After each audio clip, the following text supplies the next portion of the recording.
fazendo com os nossos jovens. Quais são os fatores precipitantes de um suicídio infanto-juvenil? Aí na infância e na juventude.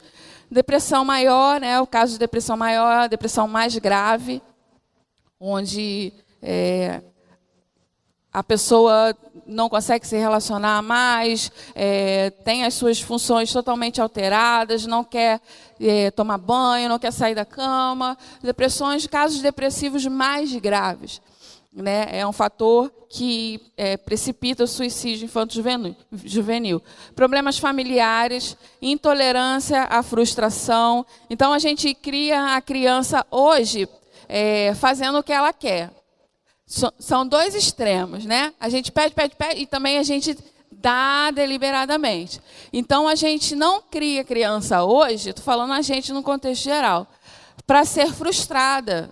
E frustração é bom. A gente precisa passar por frustrações para a gente aprender a lidar com elas quando a gente estiver numa fase mais pesada. Então, a criança ela cresce fazendo o que ela quer, a hora que ela quer, do jeito que ela quer. E aí ela nunca é frustrada, ela nunca pode receber não, porque parece que a criança vai morrer, né? Ela chora, faz um drama, a gente amolece, né? Não, meu filho, não, tadinho, muito pequenininho. Depois, quando ele crescer, eu ensino para ele. Depois eu ensino para ele. Aí, quando ele está na vida adulta, ele cresceu assim, foi jovem, adolescente. Ele está na vida adulta, ele passa por algum evento traumático, ele não consegue dar conta daquilo. Por quê? Ele não foi acostumado àquilo, ele nunca viveu aquilo. Então, o que ele viveria quando ele era uma criança e aos poucos ele iria se ajustando, aprendendo, né, a dar a volta por cima, vamos colocar aqui assim, ele vai viver na fase adulta, que às vezes é bem mais perigoso, né? Então, é uma responsabilidade muito grande, mas essa responsabilidade não é do outro, é sua, é minha. Ok? E todo mundo continua me amando, porque eu falei isso. Certo? Não, gente, tudo bem, mas eu falei para falar. Então, a conduta suicida de familiares ou amigos, então, é um fator precipitante. Se aquele jovem ou aquela criança tem na família outras pessoas que cometeram suicídio, isso afeta, sim. Acesso a armas de fogo, transtornos psiquiátricos, separação de pais, ausência de uma das figuras parentais, o pai, a mãe, ou a avó, ou o avô, quem cria essa criança, isolamento social ou abandono, impulsividade, estresse, sentimento de solidão, desespero e incapacidade, uso de álcool e outras drogas, condições socioeconômicas, homossexualismo, dificuldade de aprendizagem e baixo rendimento escolar, condições de saúde desfavoráveis e oposição familiar a relacionamentos sexuais e decepções amorosas. São alguns fatores que nós precisamos observar nas nossas crianças e nos nossos adolescentes, em como eles estão lidando com isso. Às vezes, uma mudança muito brusca. A criança sempre foi muito alegre, muito animada, e de repente está amuada, está no canto, só quer saber de dormir, não quer ir para a escola. Então, coisas que tem que dar um start na gente, para a gente prestar atenção. Como os jovens, como as crianças, lidam com essas questões que eu acabei de falar. Né? Se ela tem uma estrutura boa, se ela foi trabalhada pelos seus criadores para isso, né? E foi vivendo algumas etapas no seu desenvolvimento e hoje ela sabe lidar bem com isso, ou se não, se ela não sabe lidar bem com isso, se ela precisa de uma ajuda mesmo de um profissional adequado. Então, esses são os fatores precipitantes do suicídio na infância e na juventude. E estamos quase encerrando. A gente vai falar sobre os idosos, porque o índice de suicídio entre os idosos é altíssimo. É altíssimo. Então, nos idosos, os homens cometem mais suicídios, as mulheres, elas apresentam mais ideações suicidas, então as mulheres ficam lá pensando como é que pode ser, acho que eu vou, de repente, e os homens vão lá e morri.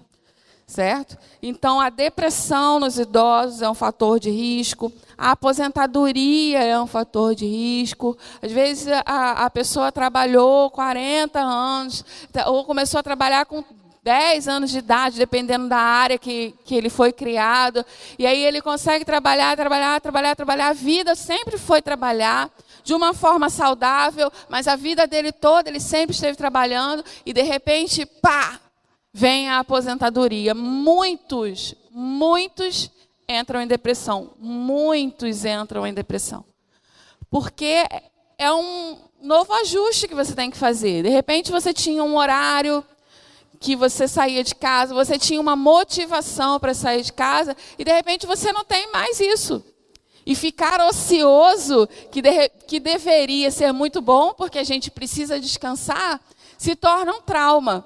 Porque a pessoa não tem mais motivação para sair de casa, ela cansou de ir à praia todo dia, ela cansou de ir ao shopping, não quer ir ao cinema, ela quer trabalhar, ela quer a rotina, ela quer o horário. Então isso é muito grave, isso é um fator de risco absurdo para que os idosos venham a ter ideações suicidas ou venham cometer suicídio. Então, o luto, às vezes a pessoa é casada há muitos anos, várias bodas de tudo, e aí, de repente, perde o seu amado, né, que era um com ele ou com ela ali.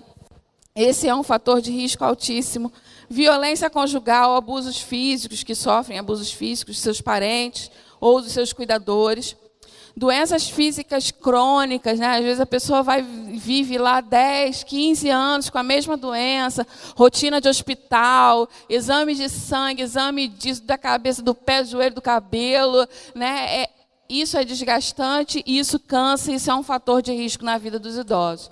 Então, cuide aí da sua saúde, né? No caso, se você for um idoso, ou cuide dos seus pais, dos seus avós. O isolamento e o sentimento de solidão, que alguns são abandonados, aí o filho vai casar, a filha vai casar e vai morar muito distante, vê uma vez a cada 10 anos, né? Não estou falando que deva ir todo dia, todo domingo, todo sábado, almoçar, mas o idoso fica sozinho, aí compra um cachorro, compra um passarinho, faz um zoológico em casa, né? Mas não supre aquela necessidade de contato que nós temos, todos nós, naturalmente temos, de ter uma pessoa que ele possa conversar, que ele possa ser ouvido. Ai, idoso é muito chato, repete tudo. Ai, vó, de novo. Você já falou, tá, você já falou isso. Ouve mais um cadinho, que você vai ficar velho também. De repente, né? De repente não, mas tudo bem. Então, onde buscar ajuda? Onde buscar ajuda? Eu esqueci de fazer a minha propaganda aí no Onde Buscar Ajuda. Você pode procurar um psicólogo, tá? Porque os psicólogos são legais. Você deve procurar um psicólogo se você tem ideações, se você se identificou com a palestra, se você acha que você olha para a sua infância e você vê muitos esquemas negativos que foram construídos aí através de abusos físicos, né, que você sofreu, através de abuso sexual que você possa ter sofrido, através de maus tratos. Então, quantos traumas podem ter acontecido aí na sua infância que ativaram esses esquemas e hoje, de repente, você está pensando em suicídio? Procure uma ajuda, procure um psicólogo. Existem programas do governo de prevenção a suicídio. A gente está no mês de setembro todo mobilizado para fazerem campanhas, como a gente está fazendo aqui hoje, para falar sobre o tema. Então, procure um CAPS, um Centro de Atenção Psicossocial. E em caso de você se deparar com um perigo iminente de um suicídio, ligue para o bombeiro. Não ligue para o SAMU, que ele não vai. Ligue para o corpo de bombeiro e torça para ele chegar rápido, porque também não é a nossa realidade. Você fala, mas Thalita, mas o SUS, mais isso, mais aquilo. Existem programas de prevenção, sim, no SUS. Existem, sim. Às vezes a gente não consegue acessá-lo na rapidez que a gente gostaria. Então a gente tem que buscar outros profissionais que possam nos ajudar enquanto a gente espera, né, na fila do CIGEG, lá naquela fila linda que você tem que ficar, né, Vanessa, esperando. Então você pode ir a um CAPS se você tiver um caso muito grave, um caso de uma pessoa que já tentou suicídio várias vezes e você está vendo que a pessoa a qualquer momento vai cometer de novo, você pode ir a um CAPS, tem em várias regiões, CAPS de referência, temos aqui na estrada de Unaíba, CAPS Profeta Gentileza, e você pode ir lá conversar com a direção, explicar o caso, e em último caso, solicitar uma internação. A gente fala, vou internar, mas é melhor internar do que você ver a pessoa morta, certo? Sim ou não? Oh, meu Deus. É melhor você internar, sim, para aquela pessoa ser acolhida por profissionais de saúde, se preciso for medicada, para sair daquele momento de crise e aí você buscar uma outra ajuda mais a longo prazo. Então, se você está vendo que o negócio está muito difícil, está muito feio, que vai fazer de novo, solicite internação, solicite ajuda do CAPS, solicite ajuda de alguém, mas solicite ajuda. Não brinque com os desejos suicidas. Pode passar, Joel. E para a gente finalizar, seja a ajuda. Então, como é que a gente pode ser a ajuda? Né? Como, Thalita? Como eu quero ser a ajuda? Lembre-se que as pessoas pensam de forma diferente, que eu falei lá na frente. Cada um pensa de uma forma diferente. Então, se o outro está sofrendo, respeite o sofrimento do outro. Porque um dia pode ser você que vai estar sofrendo. Então, olhe para o outro com mais empatia, né? Acolha melhor a dor. Não está dando conta, já está chato ou já está exaustivo. Você já está vivendo essa situação de ajudar alguém da família por muitos e muitos anos. Não sabe mais o que fazer? Procure ajuda de uma outra pessoa, de um profissional que vai poder te dar esse suporte, dar essa continência, porque foi preparado para isso. Então, não subestime o sofrimento alheio. Não subestime. Não é drama, não é exagero. Se a pessoa está sofrendo, ela está sofrendo mesmo, ainda que você não entenda o motivo daquele sofrimento. Ainda que para você esteja tudo bem na vida daquela pessoa e ela não tenha nenhum motivo para estar querendo se matar. Se existe um sofrimento, ele é real. Então, não subestime o sofrimento, não subestime o seu sofrimento também. Se você está sofrendo, se você está passando por isso, procure ajuda. Procure alguém que você possa falar abertamente, procure alguém que está aqui, porque nós podemos te ajudar, né? Nós podemos te ouvir e queremos fazer isso. Por isso que nós estamos aqui, tiramos esse tempo aqui essa noite.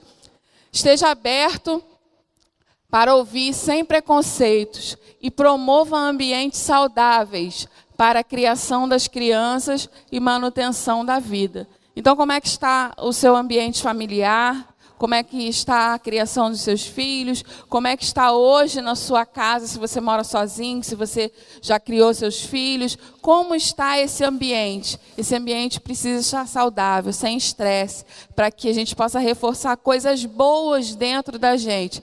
E então termos comportamentos positivos frente a essas ideações. Quando essas ideações chegarem até a nossa mente, nós estarmos bem, nós estarmos num ambiente tranquilo, acolhedor, que a gente possa pedir ajuda, e então elas só vão passar pela nossa cabeça. Elas vão passar e vão embora para nunca mais voltar, assim a gente espera. E se voltar, a gente vai estar bem, a gente não vai estar estressado, a gente vai estar alimentando coisas boas na nossa família, na nossa casa, no nosso trabalho, e aí ela vai passar de novo e só vai passar.